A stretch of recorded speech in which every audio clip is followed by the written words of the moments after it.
Return है।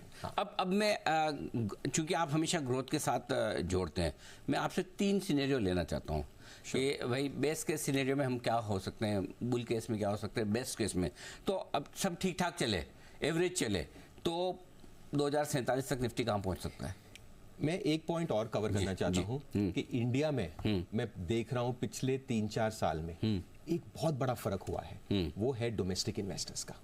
Because जैसे मैंने बताया कि जीडीपी ग्रोथ और सब अच्छी है, लेकिन फ्लोज भी आने चाहिए। So what you will see is the SIP culture या डोमेस्टिक, और हमारा पेंशन का पैसा NPS money also has started coming. तो जो फ्लोज का ट्रिगर है वो भी अभी इस फेवर में है।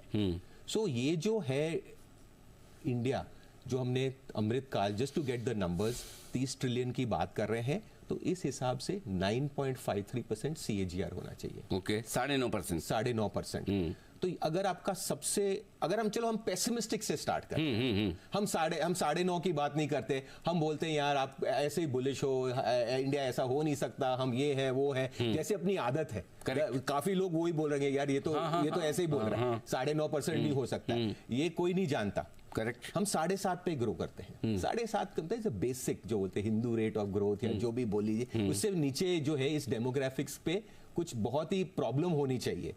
अगर आप 7.5% पे ग्रो करें और 2x मल्टीप्लायर करें, बिकॉज आज इंडिया में भी वही ट्रेड्स है, तो ये 15% CAGR पे ग्रो होगा। 7.5 का डबल होता है 15। अगर 15% CAGR करें तो आप बेसिक मैथ्स लगा लीजिए, तो ये आता है लगभग 5,97,000। 6 लाख।